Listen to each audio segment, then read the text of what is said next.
और आज की चर्चा का जो विषय हमने लिया है वो साधनाओं के दौरान घटने वाली कुछ घटनाओं, आने वाले कुछ विघ्न, बाधाओं और परीक्षाओं के विषय में कुछ चर्चा करेंगे।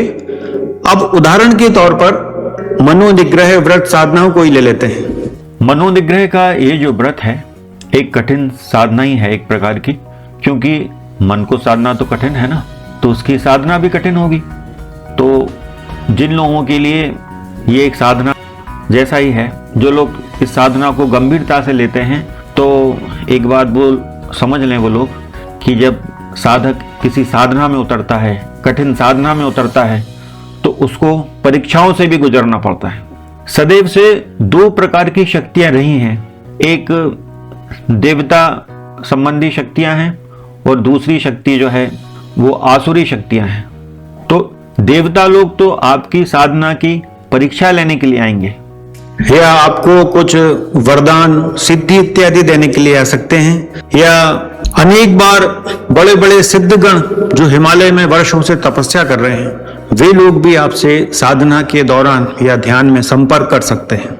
लेकिन जो आसुरी शक्तियां हैं वो आपकी साधना में विघ्न डालने के लिए जरूर आएंगी। वे आपको भयभीत करने के लिए, डराने के लिए आ सकते हैं, या वो प्रयास कर सकते हैं कि आप इस साधनाओं को छोड़ के भाग जाएं, इस साधना को आप बंद कर दें। ये भी आसुरी शक्तियों का उद्देश्य होता है। हमारे स्वयं के भी कुछ व्यक्तिगत अनुभव हैं जब आसुरी शक्तियों ने विघ्न डालने की कोशिश की, और हमारी श्रीमती को तो बड़ा प्रत्यक्ष अनुभव हुआ है आसुरी शक्ति का। उस विषय में हम आपको थोड़ा बताते हैं। यहाँ एक उदाहरण हम दैवी शक्ति का दे रहे हैं और एक उदाहरण हम आसुरी शक्ति का दे रहे हैं कि वो कैसे भयभीत करती है। ये बात हमारे कुंडलिनी जागरण के कुछ समय बाद की है कि जब हमारी श्रीमती पर हमने शक्तिपात किया था तो वे भी गहरे ध्यान में उतरने लगी थी, उनको भी बड़े दिव्य अनुभव होने लगे थे। तो उन्हीं के ध्यान के दौरान कुछ घटनाएं घटी, वो देखिए। वो प्रत्येक दिन ध्यान में होने वाले अनुभवों को हमको बताती थी और हम लोग उनको नोट करते थे। एक दिन तो ऐसा हुआ कि हमारी श्रीमती कमरे में ध्यान कर रही थी और हम बाहर वेट कर रहे थे, क्योंकि ध्यान करने के बाद हमको बताती थी कि आज ये हुआ, आज वो हुआ, तो हम वेट कर रहे थे और वो ध्यान कर रही थी अपना।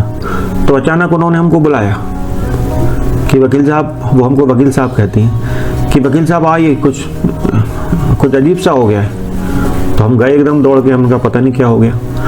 तो उन्होंने बताया कि किसी ने उनके मुंह में मिठाई डाल दी। इस विषय में संपूर्ण वीडियो देखने के लिए इस शॉर्ट्स में ऐड की हुई लिंक के माध्यम से चैनल पर जाएं। चैनल का नाम है रामायण बाय हर्ष तिवारी।